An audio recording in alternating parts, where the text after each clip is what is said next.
Hello everyone, আসসালামু আলাইকুম। সবাই কেমন আছেন? আলহামদুলিল্লাহ আমরাও ভালো আছি। আমার ভিডিওটা যেখান থেকে দেখছেন আশা করছি আপনারা অনেক বেশি ভালো আছেন। ভিডিওটি আমি সকাল থেকেই শুরু করেছি, আপনারা দেখতে থাকেন, আশা করব আপনাদের কাছে ভালো লাগবে। আর সকালে ঘুম থেকে উঠে ফ্রেশ হয়ে চলে গেলাম রান্নাঘরে, যেয়ে দেখি আপু পরোটা বানাচ্ছে। আমি পরোটা ভেজে নিয়ে চলে আসলাম নাস্তা করতে। পরোটার লালি গুড় দিয়ে আজকে নাস্তা করেছি।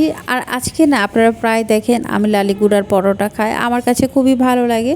আমি শীতের সময় লালি গুড় কিনে ফ্রিজে রেখে দিই, সারা বছরই পরোটা পিঠা খাওয়া হয়। আর আমি নাস্তা শেষ করে চলে আসলাম রুমে। আজকে রুমটাকে ডিপ ক্লিন করে নিব। আর আমি যেদিন বেডশিট চেঞ্জ করি পুরো রুমে ডিপ ক্লিন করে নেই। আসলে কাজ মাঝে প্রতিদিন করলে একটু একটু করে করা হয়ে যায়, আর একদিন যদি করতে যান সারা বছর নোংরা রেখে তাহলে অনেক বেশি কষ্ট হয়ে যাবে। এই জন্য একটু একটু করে নেওয়ার চেষ্টা করি আমি।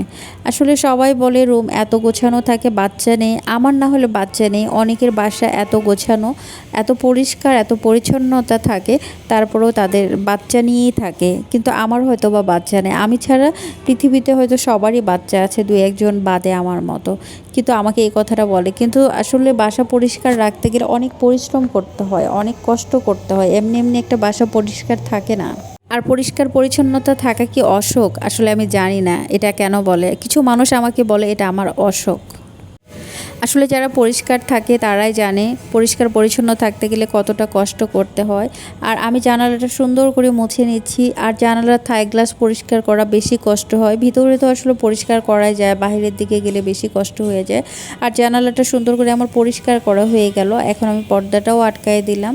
জানালা শুধু না, দরজা জানালা সব কিছুই পরিষ্কার করে নিয়েছি, পর্দা আটকিয়ে দিলাম। পাশে বিল্ডিং আছে, আমি কখনোই পর্দা খুলে রাখি না, আমি সাথে সাথে পর্দাটা আটকিয়ে দিলাম। এখন আমি বেডশিটটা তুলিও নিয়েছি, এখন নতুন একটা বেডশিট বিছিয়েও দিব। আসলে সবাই বলে ভাড়া বাসায় এত কষ্ট করার কি দরকার, ভাড়া বাসায় এত কাজ করার কি আছে। ভাড়া বাসায় থাকি জন্য কি নোংরা হয়ে থাকবো? আপনারাই বলেন। ভাড়া বাসায় তো থাকি, তাই না? টাকা দিয়ে থাকি, নিজের মনে করেই থাকি। ভাড়া বাসায় তো মানুষের বাসা মনে করে থাকি না, নিজে যেখানে দিন শেষে খাই থাকি, মানসিক শান্তি পাই, সেখানে কি নোংরা হয়ে থাকবো বলেন? এখানে তো একদিনের জন্য আসি নাই যে আজকে আসছি চলে যাব কালকে, যে নোংরা হয়ে থাকলাম সকালেই তো চলে যাচ্ছি, তা কিন্তু না। নিজেই যেখানে দিন শেষে নিজের শান্তির জায়গা, সেখানে কিভাবে নোংরা করে নিজের শান্তিতে ঘুমাবেন বলেন? এই কথাগুলো আমাকে অনেকেই বলে। কিন্তু আসলে যারা পরিষ্কার থাকে তারা তো কখনোই থাকতে পারবে না। আর আপনি যদি এভাবে 2-1 বছর থাকেন তাহলে আপনার বাসার কি অবস্থা হবে বলেন? আমরা কিন্তু নিজের মনে করেই থাকি আর নিজের মনে করেই পরিষ্কার পরিচ্ছন্নতা করি, তাই না?